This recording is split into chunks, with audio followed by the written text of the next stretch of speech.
The Global Latin Factor Podcast. Welcome you and to another episode of the Global Latin Factor Podcast, where we talk about Latino everything. Thank you very much for joining another video. In today's video, we have a very special guest. We have a creator, director, entrepreneur, producer from Boyle Heights, California. She is credited as creating the first superhero team in comic book history, her graphic novel, founder of Phoenix Studios, A la Brava, and releasing the Majestic universe of Native and Latina Princesses in this year, 2023. She also created the Chicana Directors Initiative as a nonprofit for Latina directors and Latina DPs, that's director of photography, also commonly known as cinematographer. We have Chicana writer Kayden Phoenix. How you doing today? Hello. Thank you so much for having me. I'm really amazed to be here and grateful. And thank you. Did I get everything right on your intro? I want to make sure I didn't goof out. You did. I was really surprised. That was a really great bio. I got to copy that down for my own little bio, my sheet. You have amazing things on, and we're going to talk about all that. But first, we're going to start with a segment that I like to call Preguntas al Chile. If you have not subscribed to the channel, go and subscribe. You'll see the beautiful graphics Carlos put together. Beautiful graphics and sound. Here we go. You ready? And you sure? Everybody says that. So first about you're a vegan. I'm vegan too. So all these options can be made vegan if you wanted to. First of all, will be with tacos or tortas. Which one would you prefer? Tacos. Tacos. Corn tortilla or flour tortillas? Corn. Gorditas or sopes? Okay. Okay. And jarrito, do you like sodas or Fanta? Neither, because I don't do carbonated. At all? Put agua, just water. Just water and juice. See, water and juice. No caffeine? No caffeine. No caffeine? That's cool. That's good. That's good. Agua de horchata, jamaica, tamarindo, tampoco? No, horchata. I like horchata. Yeah. Okay. Salsa verde, salsa roja?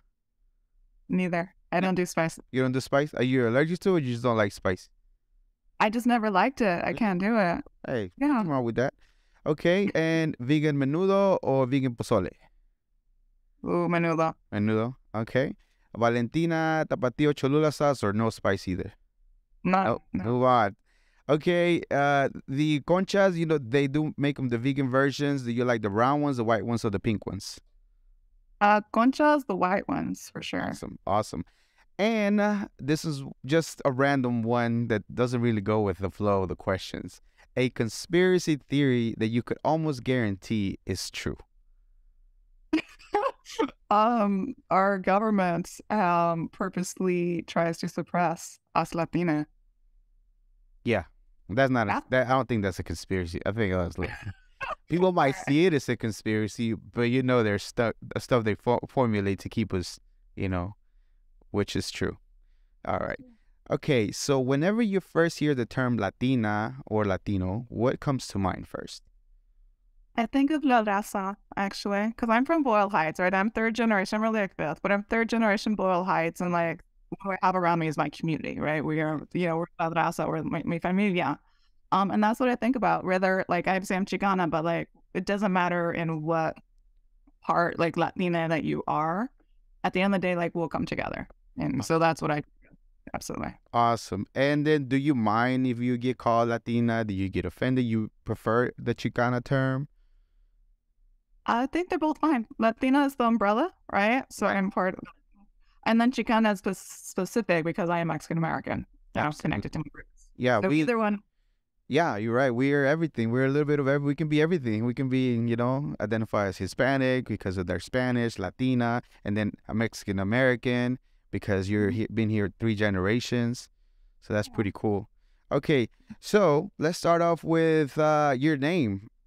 Awesome name. Is that like an artistic name? Was that your actual close to your government name?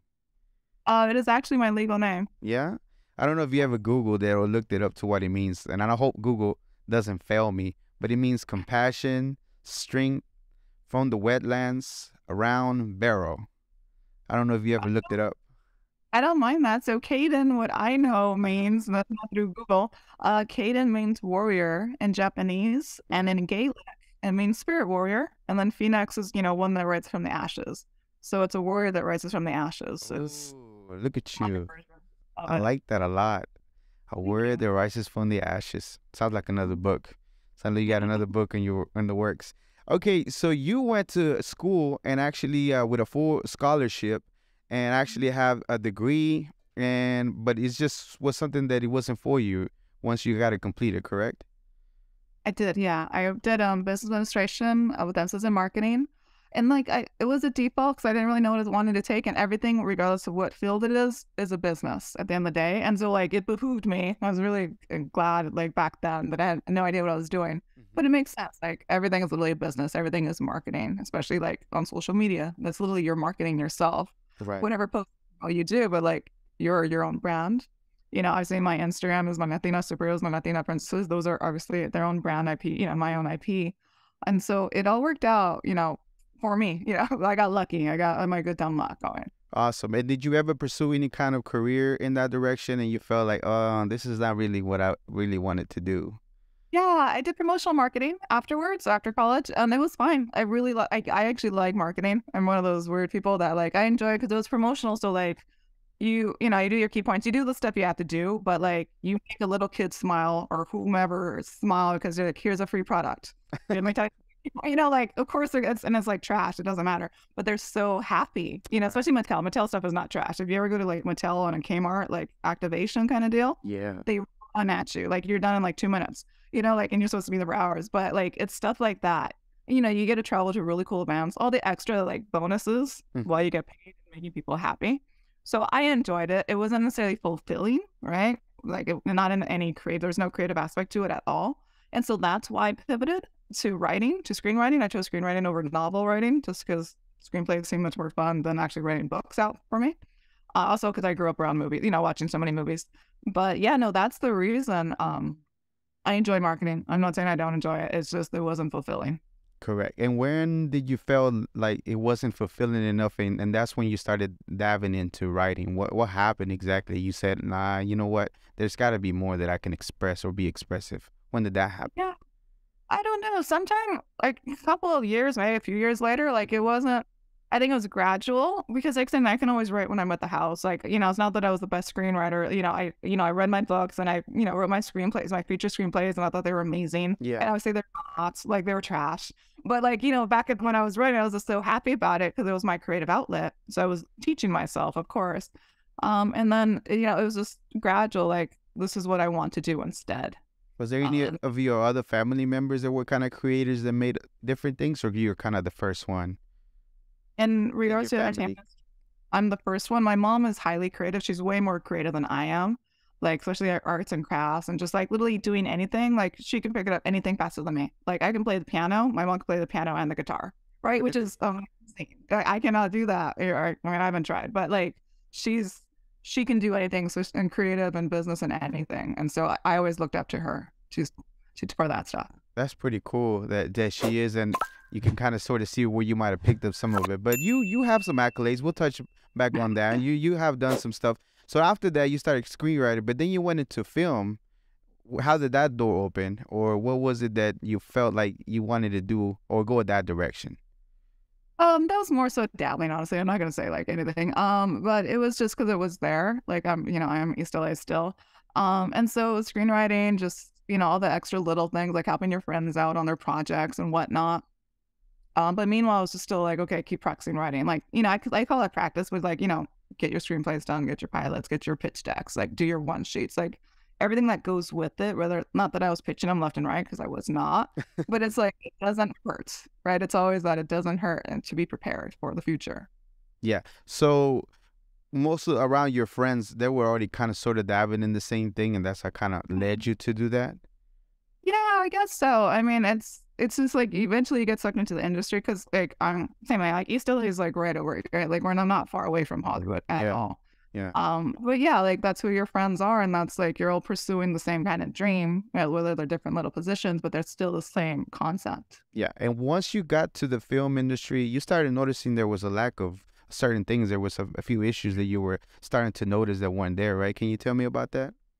Yeah, it's like I joined all the there's female organizations, right, in the industry. So when I was directing, or I'm still directing, but when I was a director, more so like learning to direct, I joined all the things, all the groups. And so like Alliance Women Directors, Women in Film, Women in Media, there's Femme Fatales, there's Women, and there's Cinefem, right? Like there's so many female groups out there for support, which is really amazing.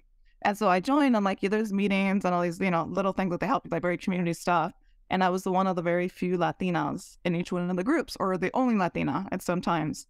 And so it's this sense of otherness, right? You instantly get it. And I always had that, but like you instantly understand that, like, there's no one else here that's like me, that has the same understanding as I do, Yeah. or maybe the upbringing. And so that's why I started CDI, Chicana Directors Initiative. That's one of the reasons. The other one was the diversity report, right? Because I do look at numbers, because I am business at the end of the day.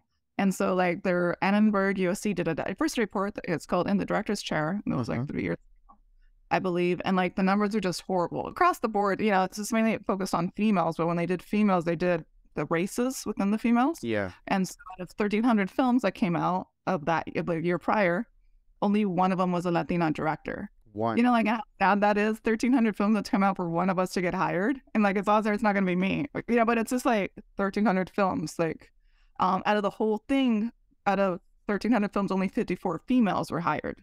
So the same thing. It's just like 12,500 films went to males, right? It's just like, why?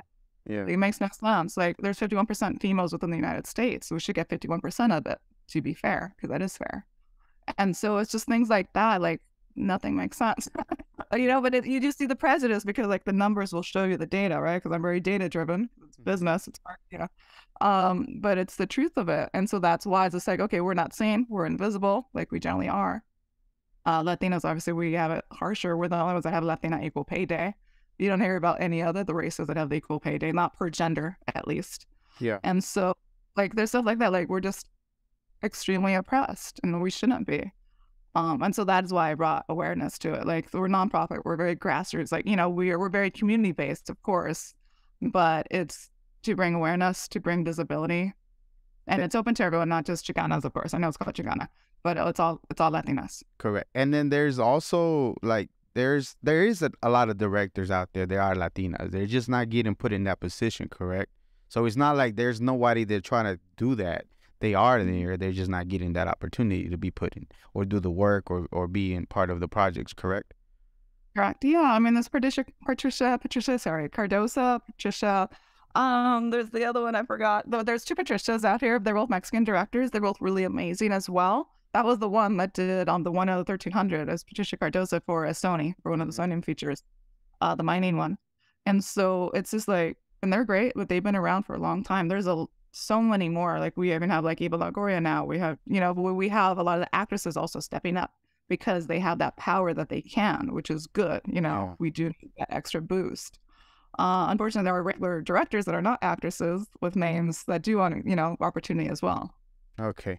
And then there's another thing that you saw also that was lacking, that there was not any kind of representation of as far as superheroes or women superheroes that you were looking at it. And that was also a void that was there that wasn't fulfilled, and you couldn't see that there, right? Right. Yeah. I mean, that's the thing. Like that was just more, I was thinking just, what do I want to see on the big screen? Like in Pretend Land, if I want to sell my screenplay to a studio, what would it be about? What do I want to see on the big screen? And like my first thought was literally Latino superhero. Why? Because it doesn't exist. Right. And this was like 3 years ago. We do have Latina superheroes. Like now we have America Chavez, which is cool, but she's a side character in Doctor Strange. Like an actual origin story of a Latina superhero. Like La Borinqueña too? Any future for Yo and La Borinqueña? La Borinqueña is great. Like that was amazing as well. Like he's been at it, and he's working, which is really good. Yeah. It's like there's room for more than one. There's how many white superheroes do we have? White male superheroes do we have? 1 million. And they keep making more, with Invincible and all and the boys, right? Like we need more white male superheroes. But like, why can't we have more than one? Why can't we have any Latina superhero or more than one Latina superhero? Because why not? Yeah, that's true too. How did you take in? I know that you're more empowering about Latinas and that, but how was your take in of Namor on Black Panther? I know you're a DC girl. I know you like DC more. However, how was your, as far as your reaction to whenever you saw the movie, or how was you feeling about that? I kind of have mixed feelings. There's different things that I thought were really amazing about the movie, and there's certain things it's like, oh, you're pitting the blacks against the brown people. Like, it's one of those just like you're perpetuating that, unfortunately, and you're making it a big worldwide movie, which is a great movie. I'm not putting down the movie at all, but like for Never to turn instantly. First, he's just like, okay, we're gonna kill the girl, right? Kill the white, etc. And then he's just like, oh, you're against me. I'm gonna put everything against you. Them and like the Wakandians. And so it's just like that was the whole movie. Like it just changed instantly that we're the bad people, for one, which is, that they are generally always the bad people. In media, we're actually not. In media, we're always seen as that. And then it's just like blacks against browns. Wow, how original. And so in that aspect of it, no, I did not appreciate that aspect. Yeah, and this is something that touches more deep for you, because in California that has been an issue before, as far as whites versus browns. There's a history of violence there too, that a lot of us might not even be like know about it, but because you were there, that has happened before. Yeah. And so like here, like honestly, like we're all cool with each other. Like blacks and browns, like we're cool. Like with we always know it's the cops that are the ones killing us left and right. And it's just this like that's not true to us. Gotcha. And but did Kugler do it with positivity in mind? Like, for representation? Yes, absolutely. All right, same thing. There's two sides of it. I got you. What side do you want to take on it? Was it done very well and shot pretty, like, and given us our heritage and with the Mayan heritage? Yes, absolutely. Like, and obviously we got darker skin, like indigenous actors. That was really amazing. They did really great. Like, same thing. There's really great things about it as well. Yeah, I see where you're coming from though, as far as seeing it in that part, how that kind of could be translated into blacks against browns, kind of see it. I didn't see it that when I was watching, but now that you're saying it, I kind of can sort of see that. But you're right too, the representation that we don't usually have, as far as the native people, that some of us still have some of that blood, that it was cool to see it in the big screen, because a lot of these novelas, like I was telling somebody before, like I couldn't relate to the people in the novelas before, because they don't look nothing like me. They were a lot European, lighter skin, and they didn't have nothing to do with me. And the ones that I could relate were the workers, and a lot of the times they were being abused by the patron, and I'm like, I'm not down with that. Yeah, that's a whole different thing. That's the European standard of beauty. That's the hierarchy, the classism. Like that's all the extra layers that we had to go through, unfortunately. But we really have to convince ourselves that we are, and I know it's a lot of the traumas and different things, but we are beautiful as far as the color and everything, right? Because a lot of other people try to tap into our culture and even resemble the tone of skin that we have, because we are, we're that cool. We are very, very appealing and very nice if we really embrace who we are, Yeah, I agree. Absolutely. Okay, so you have a particular purpose in life that you've been working on. Can you tell me what that is? I think equality is my purpose in life. Like I don't know if that's it's as simplified as that for sure. Equality across the board. Whether I'm an equalist, of course. I'm a feminist, of course. Equalist meaning I believe in equality. Same thing across the board, whether or not it pertains to me. Yeah. Of course, I want equality for everybody, for all marginalized, whoever that one may be. But yeah, just why not fight for equality? Like what else you're gonna fight for? Yeah, you had a quote in one of I think it was your website. A big part of my life purpose is to give voice to stories as multifaceted, atypical, and diverse as people we find in the real world. And that's pretty cool. I thought that's amazing. I mean, we really forget that even though we are different colors and different this, and even one of your characters, we'll talk about it here in a second, that we have Latinos that have green eyes and red hair and all kinds of different stuff. We're not just your typical, we have native looking Latinos, and then we have people that look Europeans, but all their ancestry they know has been, here in whether it's in Mexico or South America or Argentina, whatever it is, So yeah, we're like mixed all over the place. So you have received some recognitions whenever you went into the film. Your films and the last films that I've seen made it to CineQuest, Outfest, and also different places. There was a Gun and Powder Sky, a horror platform, which was had boasted over 3 million subscribers. Is that correct? Is that some of the work that you did when you were directing in the film area? Yes, Yeah. absolutely. How does it I'm feel? very fortunate, actually. Yeah. Yes. So you were actually like, I know that you're great at what are you doing now, but are you still planning to stick with directing eventually whenever you're getting ready to put the magazines into the big screen of everything that you've learned so far? Yes, absolutely. Yeah. I mean, directing was on pause because of pandemic, but that's pause for everybody. But I did shoot one short film during it at the very beginning of it because we already had it planned, and then we had to do something. A lot of the locations closed down or wouldn't let us in, like a fire department, right? Because it's pandemic at the very top of pandemic when everyone was just freaked out about it. Oh And yeah. so like there's little things that you have to pivot, you just have to go with it. But no, I haven't because of all the protocols and whatnot. I just continued writing, which is fine. I did my continued with my comics, but I haven't necessarily directed yet, or not recently. I can't say yet, but as of recent. That's pretty cool. And may I ask, why are you more of a DC than a Marvel? I was just curious when I heard you say that, but I just want to like, why did she like DC more, or what is it? I mean, it's cool. Both of them are cool to me. I was never into the much into the comics, but I would listen to one of the interviews and you said that. I was just curious to why. So for me, because DC is darker, and I like darker more than anything else. Yeah. Darker generally lends you towards more heart, right? Because the darker the past, the more heart you have. Per se, like not necessarily Batman, right? Like, okay, his parents died, but he's a billionaire regardless, right? Like, that's not redeemable. I don't care. But there's certain people, obviously the Barbara Gordon, right? So Batgirl is my favorite. 1964 is when her first one came out. Like, she's redeemable. She's absolutely redeemable, especially with Alan Moore, like with the Killing Joke. It's just like you literally made her paraplegic, right? Like, it's just like you're that dark, and like that's one of like my worst comics that I ever read, but I own it, of course. It's just certain things, just is like they're much more hard hitting. And I say they make you feel because they're so dark. Also because they kill people. Not that I'm a killer, but they also kill people. They don't do like cutaways, like most Marvel things do. Just speak something. It's just reality. It's just more reality and much more grounded to me. Yeah. And for that reason. And then you appreciate the part that you go through a dark part and then still rise like the Phoenix. Is that something that kind of draws the reason why too? The Phoenix, I liked Phoenix. Yeah, Phoenix. Yeah, I didn't mind Phoenix. I didn't mind X-Men is okay. I mean, same. I don't mind Marvel. I think Marvel's cool, especially Marvel when it got to DC. And if you go on the film and media, Yeah. they do it better, unfortunately, than DC Warner Brothers, right? Like, it's the same thing. It just depends what you're looking at. I'm looking overall at the characters more than how the production is.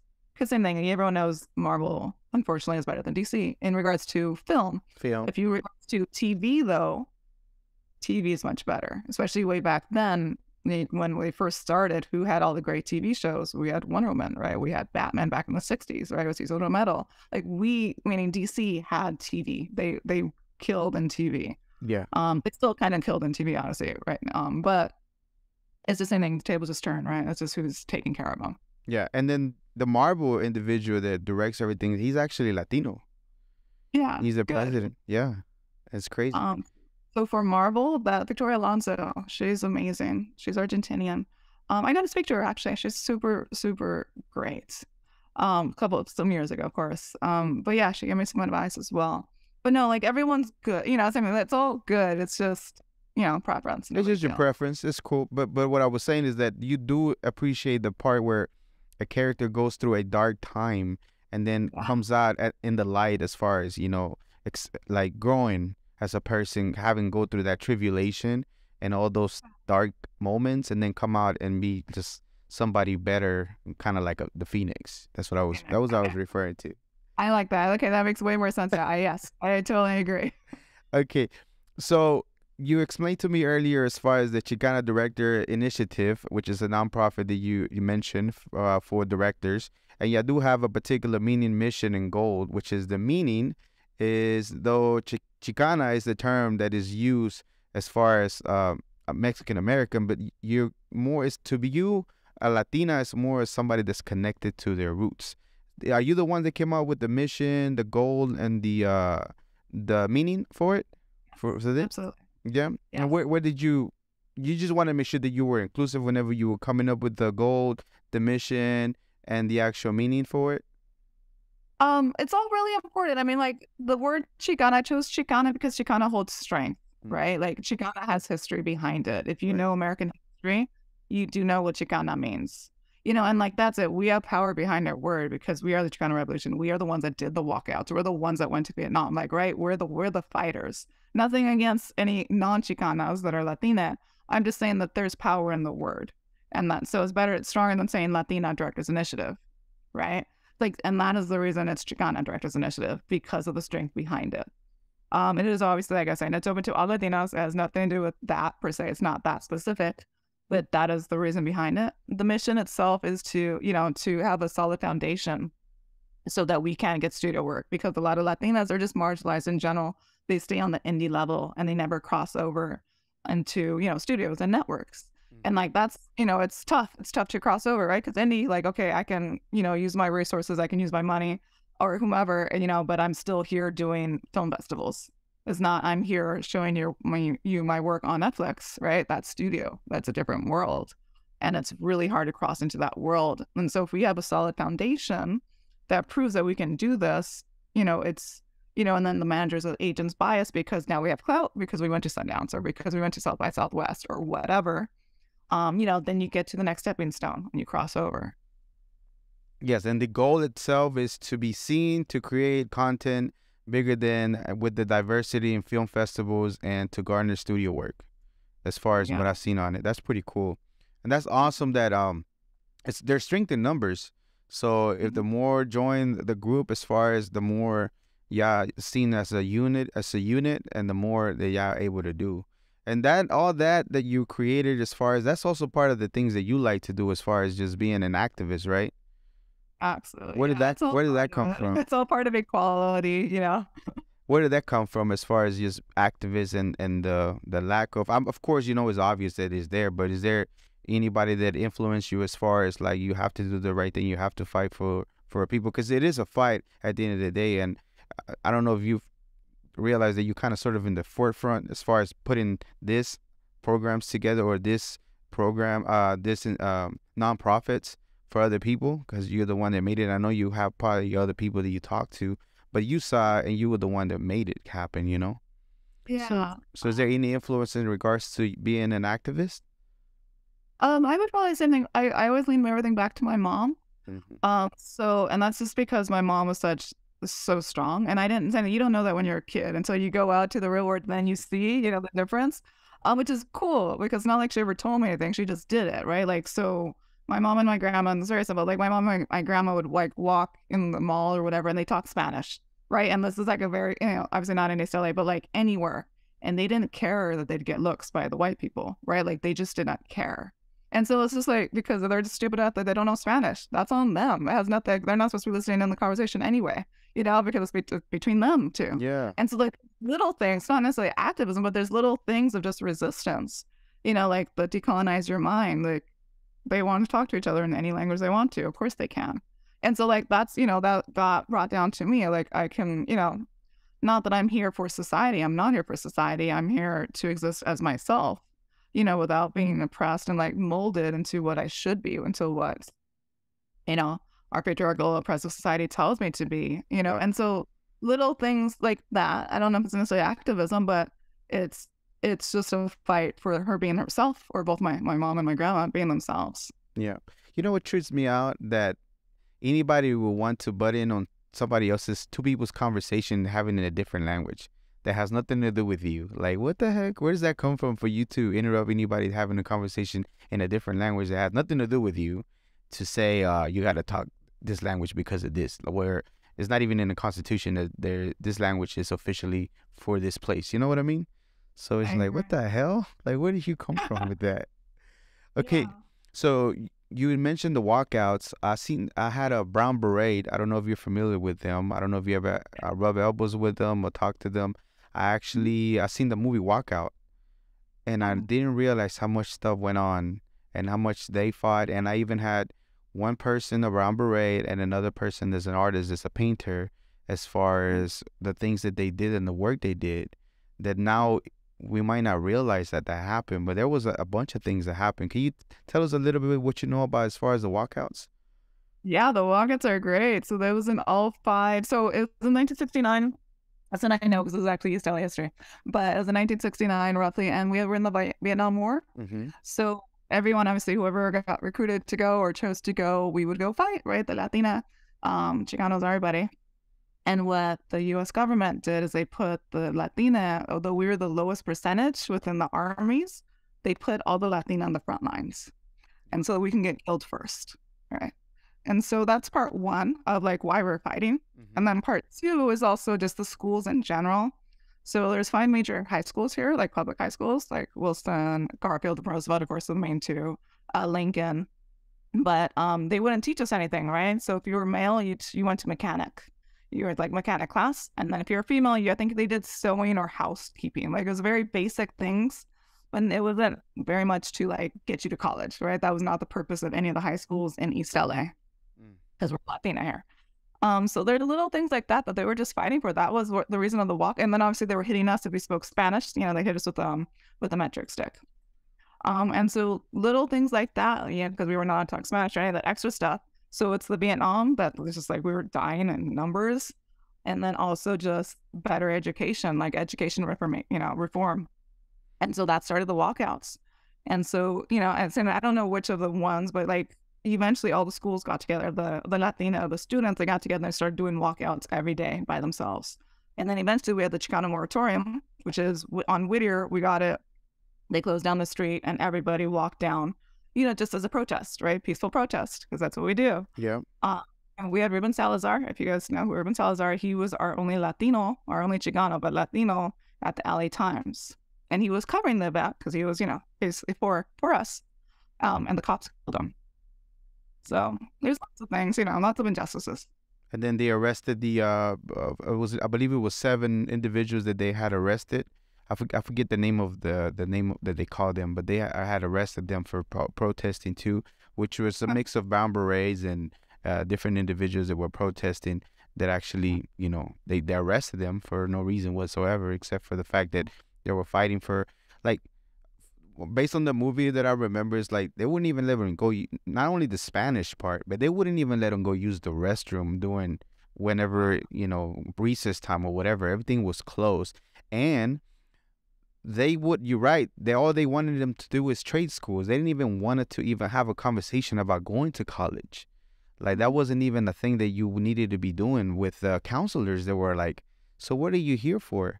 And all that, in addition to the fact that we were even the smaller number in the U.S. military, because I'm a veteran, I'm a combat veteran.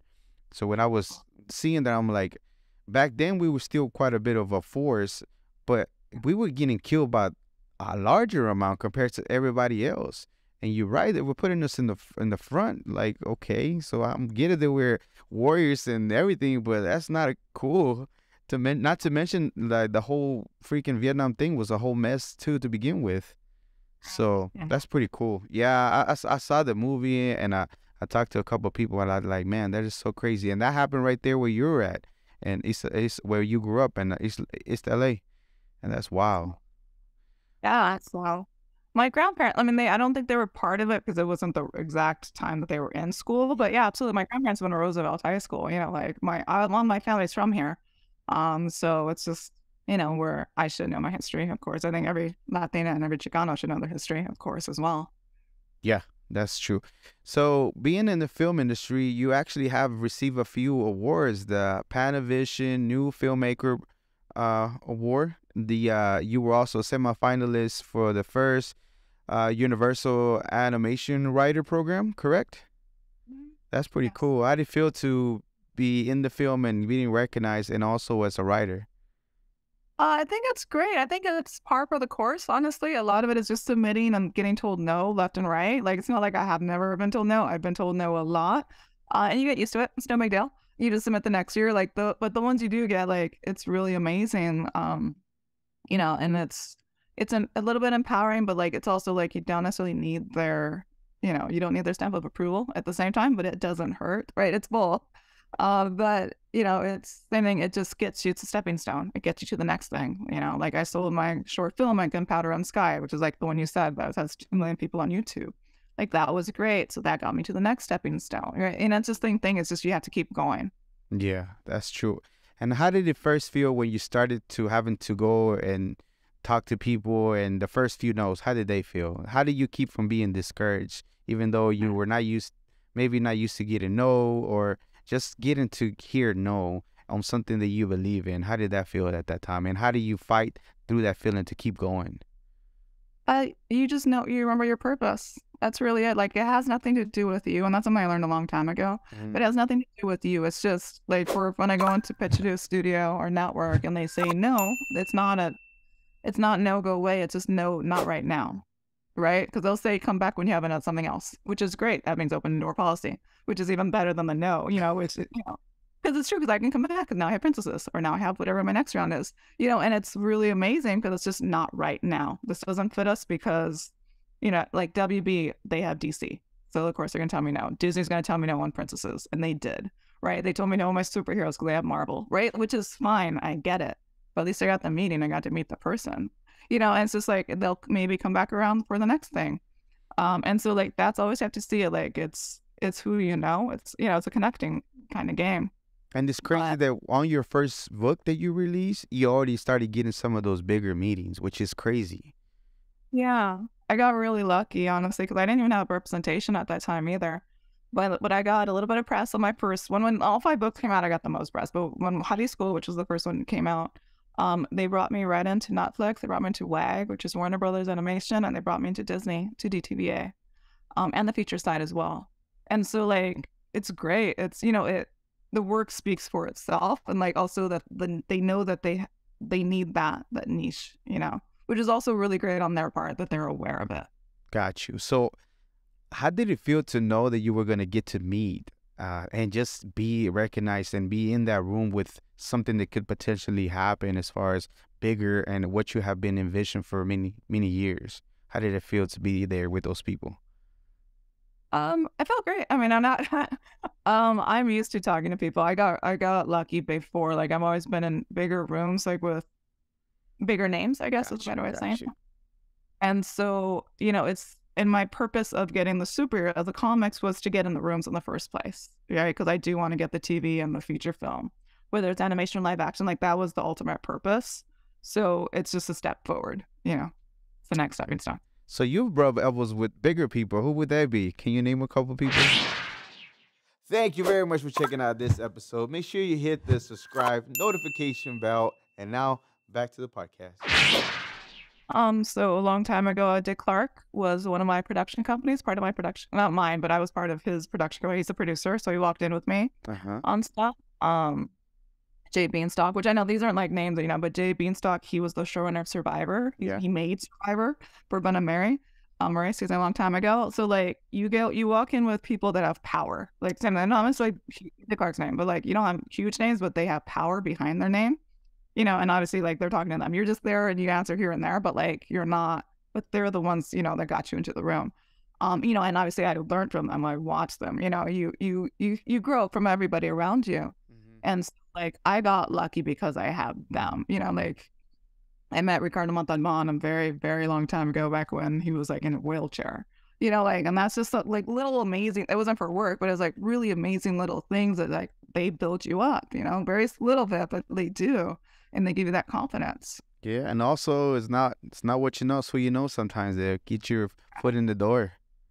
Yes, that's crazy. So you're used to these big meetings. It's not like, but I thought it was still pretty cool that from the first book that you had, you can already see that they are, like you said, there's a void that they need to fill in. There's a necessity for this type of content, and you're the one that could be the supplier, even though they do have their thing. So it's crazy that you were there and they can see that yours could be the potential. Maybe it wasn't the time for that. Like you said, maybe this no is just for right now. But it's crazy that you were there and they can see that it could be something that you know what it's supposed to be, and you can already see the potential and what it's going to look like once it's in the big screen. Yeah, so something it's very I'm very honored and I'm grateful that that we connected enough, and like saying they brought me in. They didn't need to bring me in at all, right? Because I told you they have Marvel, they have DC. Like they don't have to, but it's smart. It's good on their part of the awareness, That's and then thinking, as well. That's pretty cool. Okay, so let's go ahead and get into the superheroes. So you have A La Brava, which is the first universe of superhero. They are the first Latina team. When did the light bulb moment go for you? I know that you noticed that there was no representation, there was no Latina superhero, and then you wanted to go ahead and start working on that. And also you saw that the chances of you even making it to a bigger screen with one of those superheroes, it would be to have 5 instead, and it will be a numbers game, so it'll be a better chance for you to get in the big screen, right? But do you recall the actual light bulb moment where you said, I know that you have done the short film for Jalisco, and then a lot of people started requesting like the magazine, but do you remember the moment where you said, this is where I need to pivot and this is where I need to go with? I don't remember the moment or the day or the time or anything, because I don't have that memory at all, ever in life. But we'll say it was roughly 3 years ago when I decided to, only because so many people asked me. So like you said, like I had the short film and I had the screenplay, the feature-length screenplay in Jalisco. And everybody I showed, they literally asked for the comic book. And every single time I was like, no. Right? Because I don't come from comics. I come from movies. Yeah. Like, that's my childhood, is watching movies over and over. And so I don't know. It's just somehow like truth by consensus. I am big on truth by consensus. If everyone says it, like, okay, I guess it should be a comic book. And that's the only reason I pivoted, is only because of truth by consensus. I would not have done it if I thought of it, honestly. But everyone else thought of it for me. That's awesome. I mean, it's still pretty crazy to me that you are the first, like you are accredited in comic book history as far as having the first Latina superhero team, like the universe of the superhero. That's just crazy that 2020, what was it that it was official, 2022 or 2023 or 2021? When it came out, A La Brava, in 2022. 2022. So in 2022, officially, of all these times that we've been fighting for whatever, and all the freaking superheroes that ever came out, we haven't had a universe of Latinas, and you were the first. That has to be feeling kind of significant for you, because that's to me, I feel it's like a big deal. Thank you. It's very bittersweet, right? So a comic book historian told me, which is why, like, I wasn't saying that at the very beginning because I did not know. But it's bittersweet, right? It's sad that no one's done it prior, right? Because like comics books has been around since forever, right? 1939 was Batman or Superman. Like it's been around for a very long time, for 100 years at least, but it's like no one's cared enough to do a Latina team. Which is weird. Like nobody literally cares about us. But it's great also in that I backed it up. Like they're all Latina artists on all of them. Everyone that touches it, I'm the writer, creator, I'm the publisher. I self-publish. All my artists, my pencil ink, color, letter, graphic designer, we're all Latina. All Latinas. Yeah, and that's important. That's a statement, like, because you can't find an all Latina team either, which is very sad. If someone wanted to, they can, but like you can't name a comic book besides mine that has a full Latina team. It's crazy how you found them, through hashtags and through tweets. Yeah. Is tweets or it was IG, one of the two, but you use social media to find all the ones that you were looking for as far as the dots to connect to bring this to life. Right.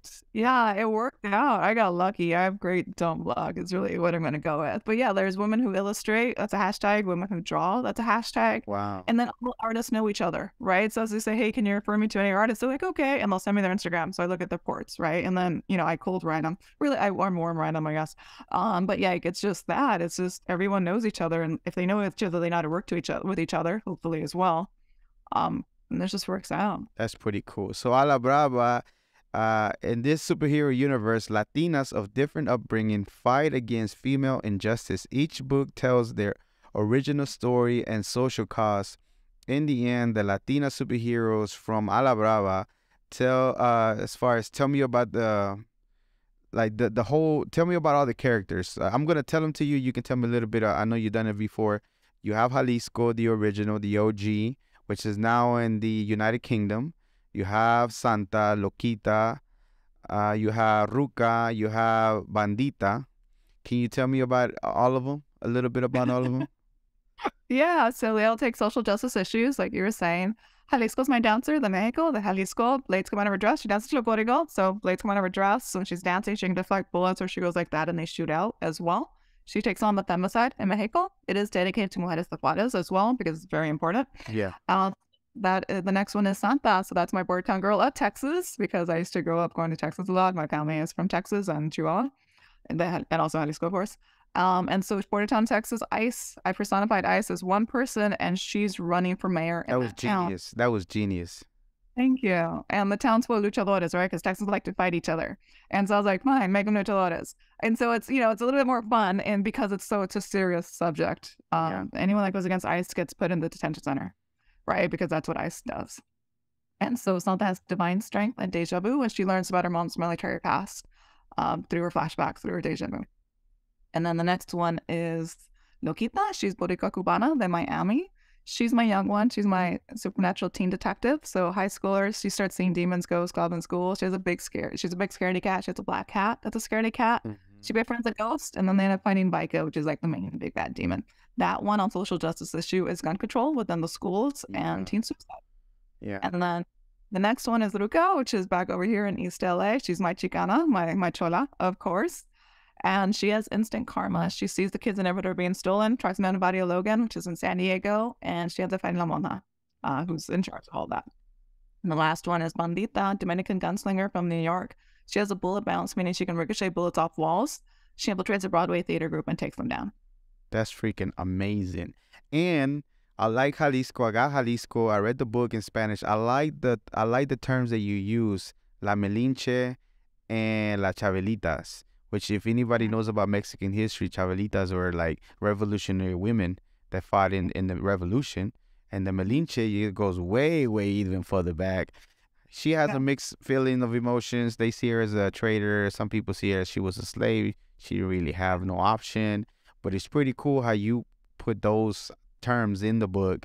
And then somebody that will look up their history or ever read will be like, oh, I know who they are. I know what she's talking about. And it's pretty cool how you incorporated it there. And, of course, that one, Jalisco, is molded a little bit according to what your mom used to do, right? She used to dance folklorico. So that was a little bit of inspiration for that one, right?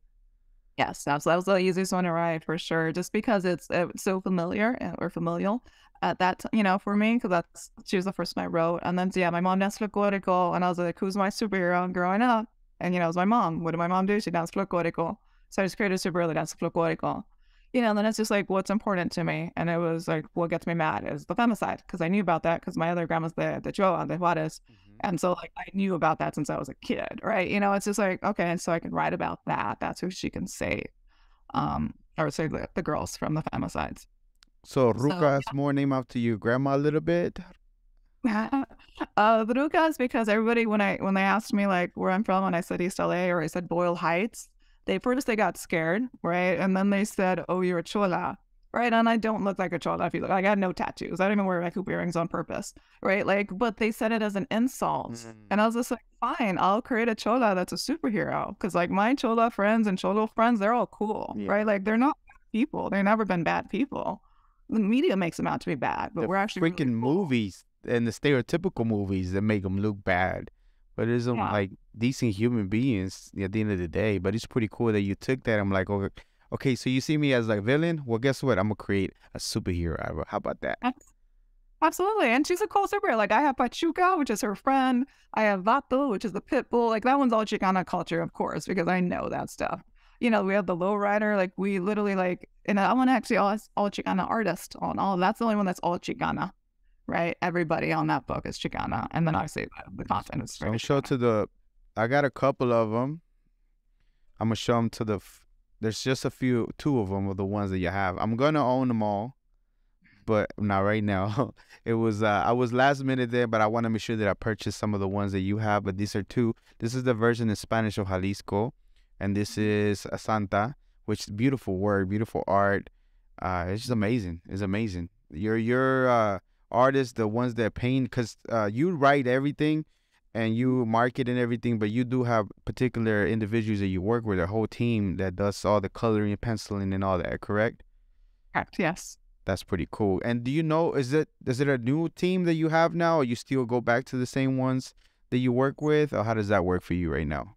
So for the princesses, I have a new set of team, and this is open to Latina because you just to open it up more. So my princesses, they're Latina. They're all obviously they're actually all based in Mexico, and they work. A lot of them are semi-crossing over. Like so in A La Brava, I have Druga y Jalisco are from one artist, and then for penciler, and then Loquita and Santa, it's another penciler. That's why they look the same. But like Bandita looks different, A La Brava for sure looks different because I ramped up production, so I needed more artists working at the same time. So when I started Princesses, they can cross over. A lot of them are actually doing two at the same time. Like one, I have a penciler, one she wants to be a colorist as well. So I was like, okay, sure, why not? As long as they keep their work up, because I know they work well. We know how to converse and all that stuff because I've been working with them. So as long as they still want to keep working for me, sure, why not? Okay, so before we move on to the new universe, okay, the uniform for A La Brava. First about the term itself, A La Brava, I'm very familiar with. If anybody doesn't know, it's like, just go for it, or you're gonna just go ahead and get into it. We're not gonna think about it. But how did the uniform thought, like the thought about the uniform that they have, where did it come to be, and then the symbol itself, how is that, or where did it come to be? So the uniform is more a nod toward the old superheroes. Honestly, Kind of like the Fantastic Four type. Oh, One Piece. That's it. So easy. So that's why there's simple one pieces, except for Jalisco, she still has to have her dress because that's her blades. But that's the reason why they have a one piece. In regards to their symbol, it's the moons, right? It's the crescent moon, the full moon, and the other crescent moon on the other direction. And that's significant. It's symbolic of females. It's the life of a female, right? And so it's maiden, mother, crone is pretty much what you call it. Right. So it's just different stages in a female's life. It's really what it means, but it's only symbolic for females. And so that's kind of how I did it because it's just the stuff that they go after, the stuff, everything about themselves is pretty much their transformation, or if you want, like Kayden Phoenix kind of deal. But it's their arc, just because the social justice issues are mostly or females, specific towards females. Yeah. And so that's why it just goes with it. Like it's an extra little layer on it. That's pretty cool. It gave me like a little bit of a Fantastic Four type of, but not that, you know what I mean? Like his own, you're right, uniform, and all of them look like a team instead of everybody with a different one. You can't really tell if it's a team or not, but that's pretty cool how you did that. Okay, so let's go ahead and move into the new universe that you started. So you mentioned a little bit about the princesses. And then what else are you launching? So right now, you actually just launched a new Kickstarter for Alora, Witch Princess, and which is on right now. Kickstarter. I'm going to put the link on the description. Hopefully you meet the goal before I get to put it in there. And, it's already done and you don't have to worry about it. But tell me about those princesses and tell me about Alora and that campaign for Kickstarter. Cool. So yeah, these are my Native and Latina Princesses. It's the same thing. It's origin story. Then here's the team up story. These are younger, definitely younger because it's princess. And so there's no fighting. There's no social justice issues per se. It is them being a princess and like coming into their own and being saved by themselves. There's no prince to save them, right? Which is very different than the Disney movies that I brought up with. And so they're different in the worlds as well. So the first one was my Aztec princess. And that's Mexica. That one's out already. Next one is Alora, like you were saying, that's a witch princess. Next one is going to be Novi, my space princess. And then it follows by my water princess, which is Swan. And then my last one's my death princess, which is Macabre. They all come together, of course, as a team called Majestics, and they're made in the Princess Academia.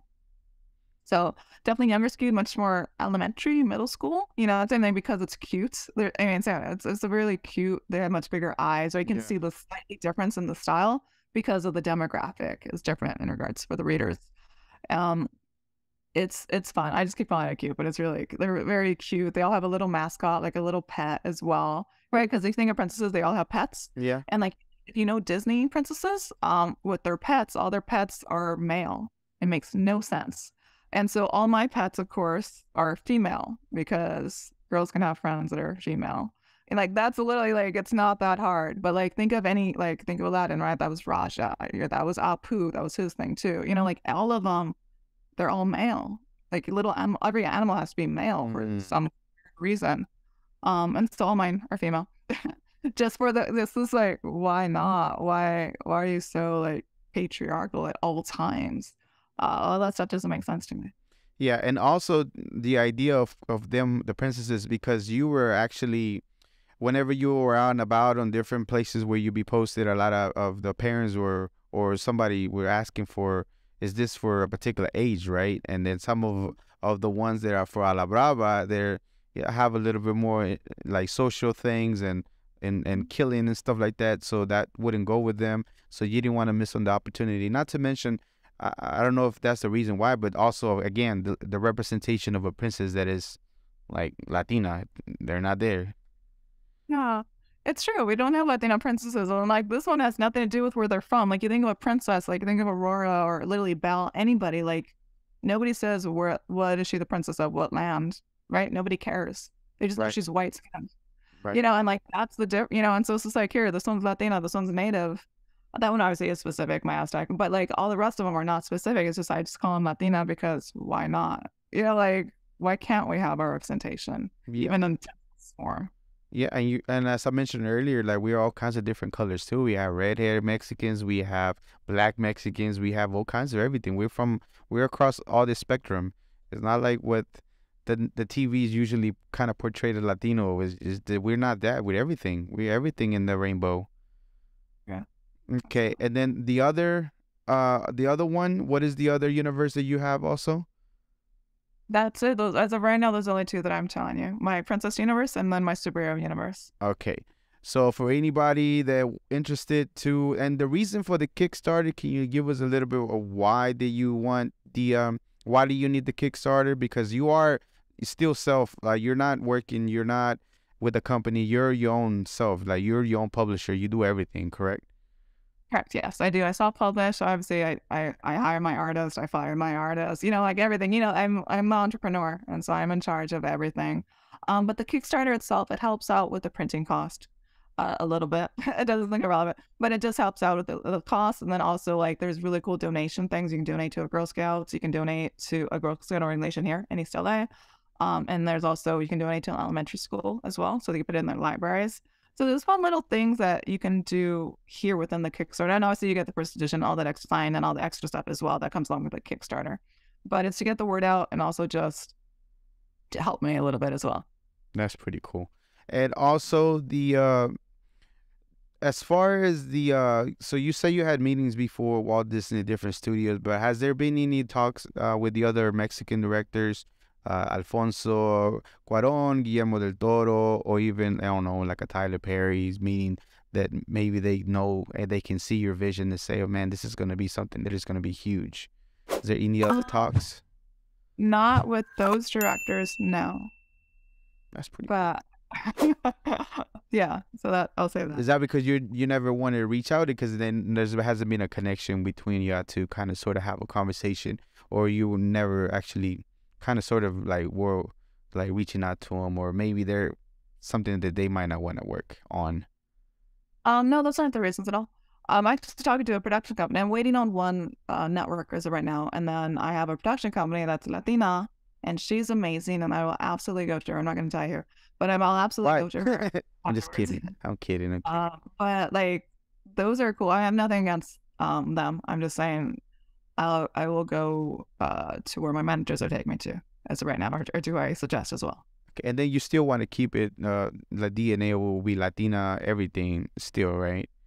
As much as I can, absolutely. I mean, for sure, the lead actresses will be Latina, of course. Hopefully within their heritage, right? If I can get a Dominican to play a Dominican, which I can, like, of course I will. Why wouldn't I? I'll play Chicana to play Luca. That makes the most sense. Why can't we get our own representation within our Latina diaspora? We should be able to as well. Yeah. There's enough actresses out there.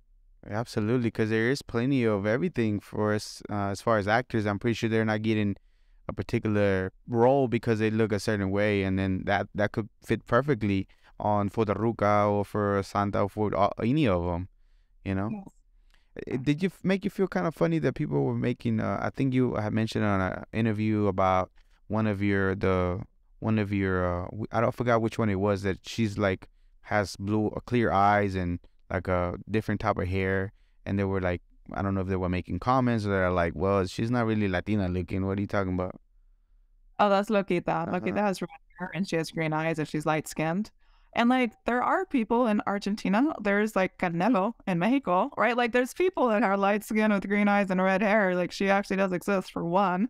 For two, it is a graphic novel. Relax. You know, it's one of those, it's like, why are you taking life so hard seriously? Like it's fiction for one. Yeah. You know, and it's like, and I lend more towards anime and manga than I do animation here. Yeah, For because sure. you could see it on the eyes a little bit. Yeah. You know, and it's just like that. It's like they have purple eyes, they have gray eyes. Like no one's calling out anime or manga or early anime for being so like not real. Like obviously it's not real, but it looks really pretty, right? Look at that, looks pretty, you know. And so it's just like relax. It's not a cartoon, but it's just a graphic novel. It's a fictional story. Enjoy it like you do everything else. Yeah. Like And what side was it coming from? Latina. I'm sorry for interrupting. You were saying? I was just saying that they're so hardcore on anything Latina, right? Like it's just lobsters in a bucket kind of deal. Just relax and have a good story.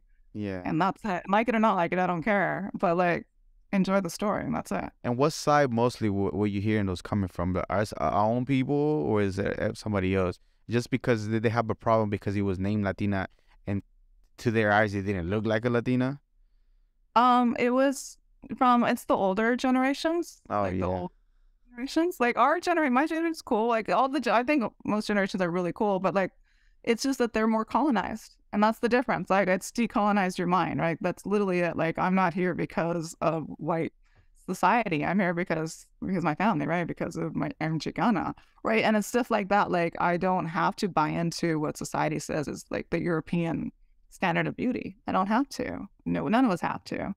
And it's stuff like that. Like some people buy into it. Like you have to talk only English. Like that's just stupid. Says who? You know, like it just makes no sense to me. Yeah, says who? That you're right, absolutely. And it's crazy, like you said, it is still a fictional character that, you know. But my grandfather has white hair and grayish looking eyes. I might not look it like that, but we, again, as I mentioned earlier, we're all across the spectrum of everything. It's not strange to find a red-haired Latina, even on TikTok. There's a girl that is, she usually pops up on my feed that she's redheaded and she has clear eyes, and her mom's Mexican and her dad's white. She's still Latina, technically, you know what I mean? So she just looks like that, but she speaks great Spanish. So just because she doesn't look like that, all of a sudden you just disqualifying her. Like, but you're right, it's the older generation that it's not moving with the times because, I mean, time's passing them by and things keep changing. Absolutely. Yeah. And I don't do blood quantum. I don't care about, I mean, in regards to like, if you're Latina or not, if you say you are, then you are. Like, it's not, you don't need to prove it to me like, with the blood. Let me see your Latino card. I want to see it right now. Right? So you have something interesting at the bottom of your website. I don't know if you ever noticed, or I don't know if you recall. It says, dream big, mija. Yes. Is that? And it's true. Yes. Uh-huh. Yeah. Yes. So where did that come from? Is that something that your mom told you? Or is that something that you just wanted to eat to put in there to remind yourself? It was actually from, I was trying to think of the shop. There's a shop, a Latina shop that has that on a t-shirt. And I thought it was so great. It was just like, I'm stealing it. And so, Viva la Bonita, I think. And so I stole it. Obviously it's not mine on copyright or anything, but I'm just saying like, it's true. Like, why can't you dream big? Like, we don't get told that, you know, if you think of like Latina culture, we don't get told that. We get, you know, like I got told to go to college. It wasn't even like, I wasn't told, it was just expected. Right. But it's just like, go be great, right? That was what I was always told. You know, but it's just like the translation is dream big. Like, why wouldn't you dream big? And I'm still dreaming big, like with my own work. Even my artists are dreaming big, right? Because it's the bigger picture is the reason that we're all doing it. And was it a reminder to yourself or to anybody that visited the website that like it's okay to dream like big? It's perfectly okay. We might be kind of sort of like confining to not doing that, but like hopefully that you can see that at the bottom, and it's okay to like go big. Yes, absolutely. Awesome. Okay, what's making you mad today? What's making you upset, mad, that is making you feel those urges of creation to is gonna begin the next whatever it is that you're doing? What's making you mad today? Today, only today. Let me figure out what made me mad today. Actually, I did really good because I haven't been much on the internet. So if I'm on the internet, I do get mad. Because there's all the news stuff, and our news is just horrible because it's just reality. What about in society in general that you have seen that's making you funny about certain things, injustices that you've seen, they just giving you a bad distaste?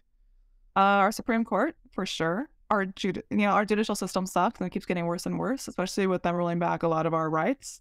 The ERA still hasn't passed, right? It's been like 70 years. There's stuff like that. Obviously, our government is not here for us. Our government is there for the 1%, which is themselves. Our government is sponsored by corporations. Our government is run by corporations now as well because of Trump. It's just like that. It's literally the 1% is bringing down us in the United States.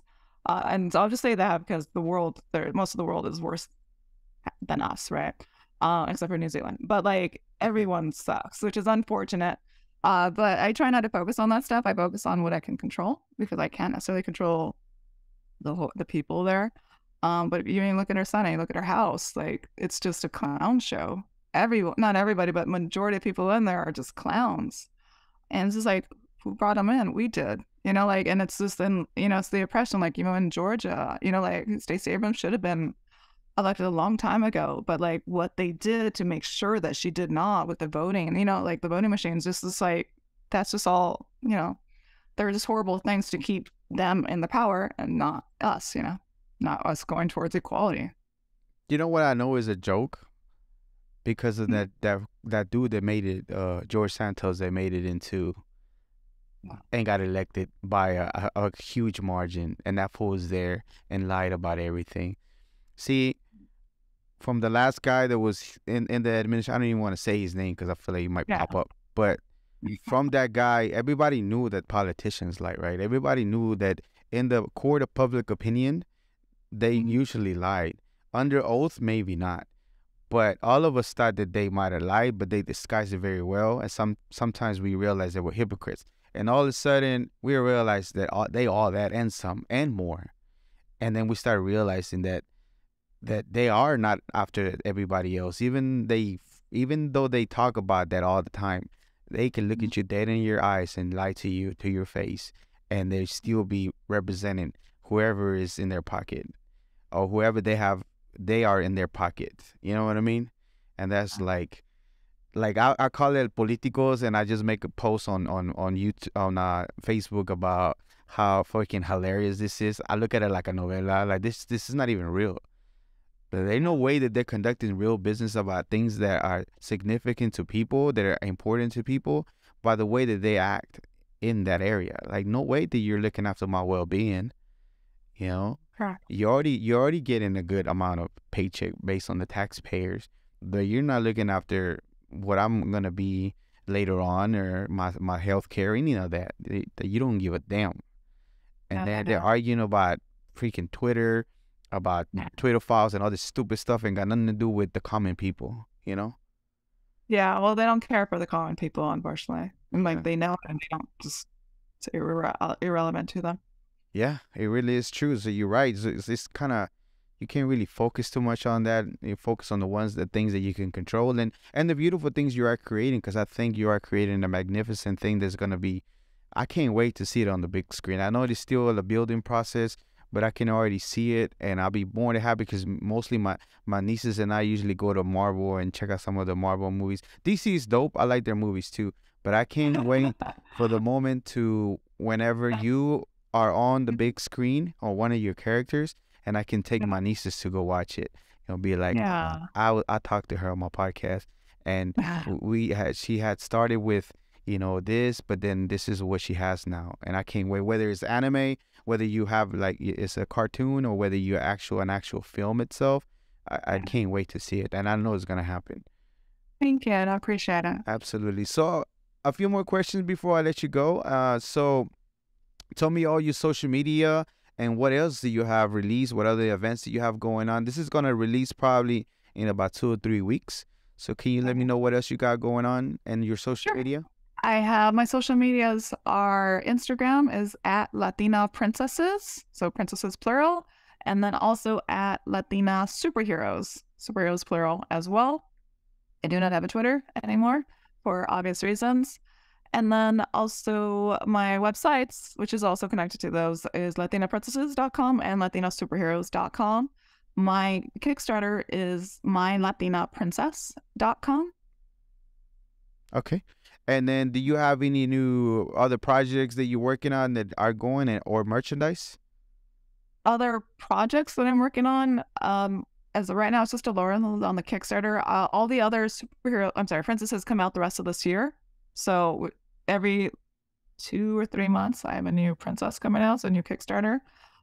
With obviously the book is coming out. Even the Princess Academia should be out at the end of this year, and then I have 2 books already going for next year, right? Because as I told you, I ramped up production.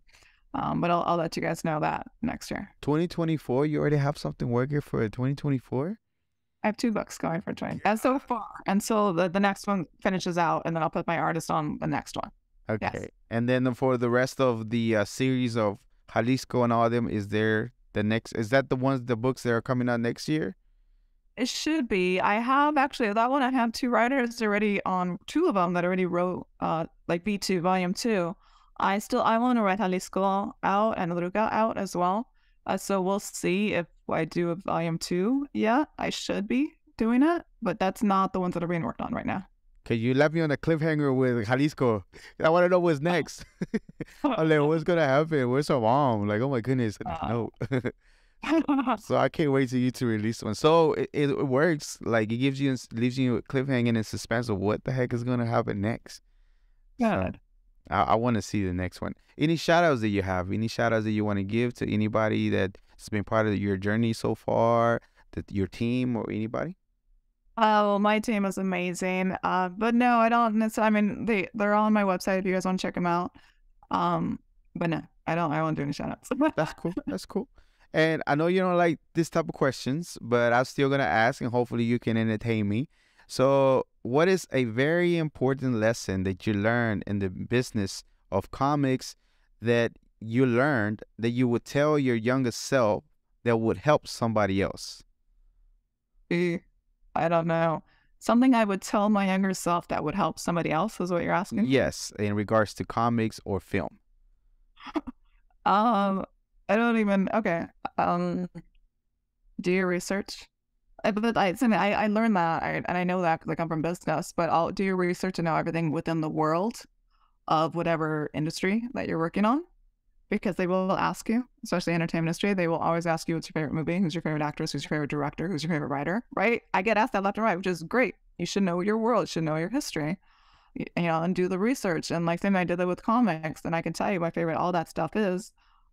Because now I know because if you know history, you can change the future, right? Or otherwise you repeat history, which is boring, right? And stasis. And so absolutely figure out structure, right? Know your world, know, structure, and know everything, all the extra stuff that you have to learn. But do your research. It'll play out later on, whether or not you know it. Yeah. And then, that's true. And then I know you have, because again, as I remember Jalisco, the historical references that you made, I know that you looked into certain things. And also the part that I think so you didn't grow up with comics. So I think that really helped you not be influenced and be stuck to a certain way and have the liberty to create whatever you wanted to, instead of having to go by like a blueprint that maybe it wasn't for, because the blueprint is there, but it's mostly for like male heroes and nothing to do with what you were trying to create. And then that gave you a blueprint for you to make for anybody else that comes behind you. And that's pretty dope. Thank you. So if you think of like any superhero, Batman, Superman, Flash, like what are they saving? They're saving Gotham. They're saving Metropolis. They're saving Central Park, right? Like Central City. Like it's just like they save their city. Who the heck saves a girl, right? Who the heck saves someone from a social justice, right? Like femicide. Who's saving the girls from the femicide? Not any of them. They don't care. Who's saving the girls that are getting like beat up through domestic violence? Nobody. They'll save their girlfriend. They'll save Mary Jane. Of course, Lois Lane. They literally don't care about saving girls in general. Justice League, right? They save the world. Superman obviously saves the world. Guardians of the Galaxy saves the galaxy. They don't save people. They save themselves. They don't save social justice, social injustice. They don't care. You can even look at the new movies nowadays. Like, they just don't care. They'll save the microcosm of the world or the planet or whatever, but they're never going to save a set of girls. Like trafficking. They don't go saving them, taking down trafficking rings, right? That's Lukash. She went and saved the kids stolen from the neighborhood through child trafficking. It's just like that. Like, I researched it, and obviously I knew it because I grew up watching that stuff. But like, why can't we be saved, right? That's a different mentality that for some reason we just don't get, whether it's females or not. But like, why don't we get that justice? Yes, and you're right.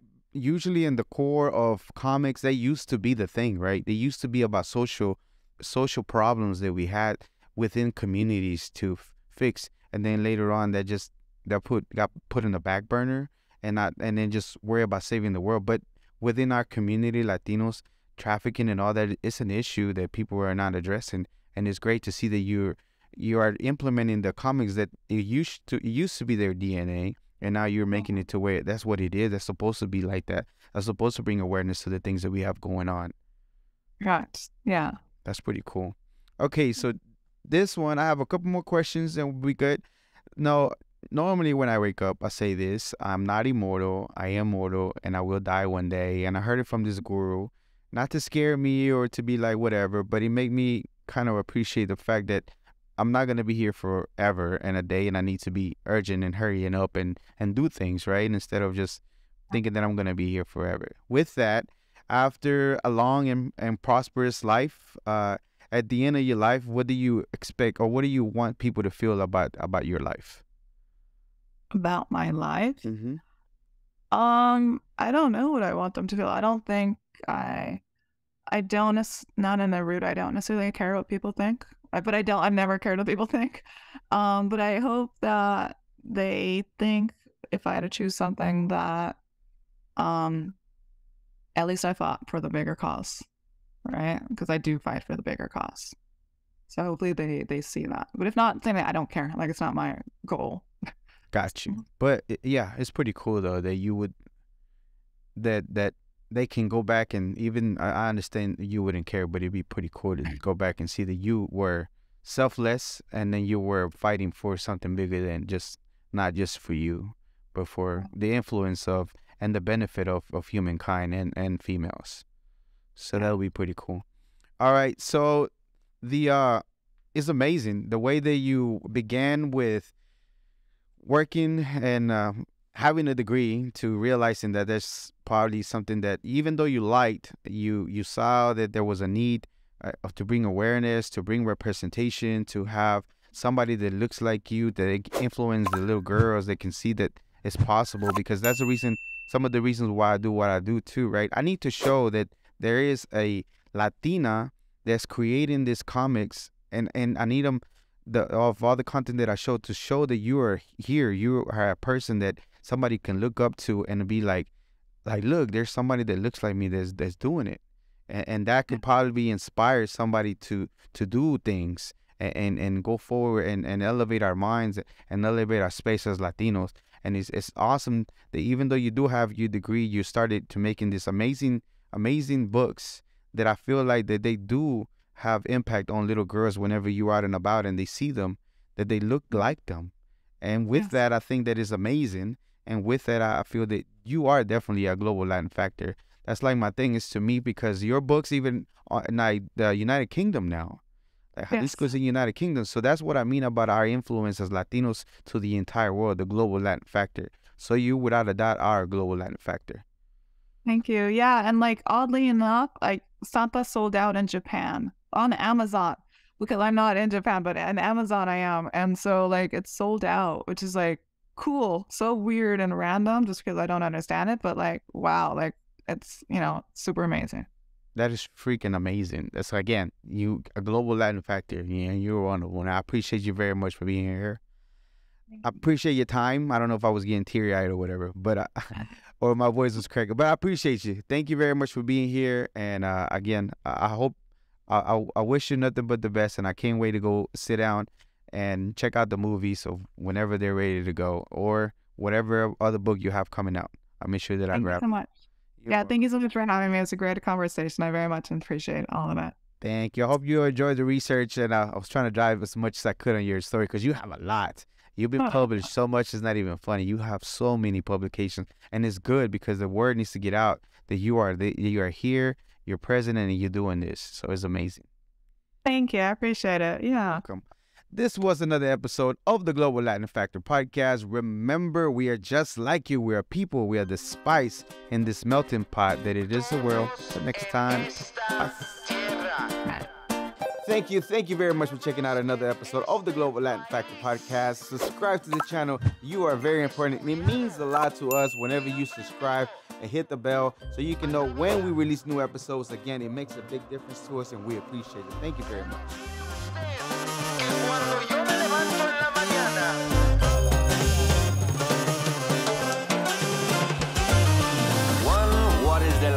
Walks like a pedo, but in fact he's a flamingo. Coming to Havana, Henry's from Puerto Rico. On a pirate ship, he don't know where do we go. The birds are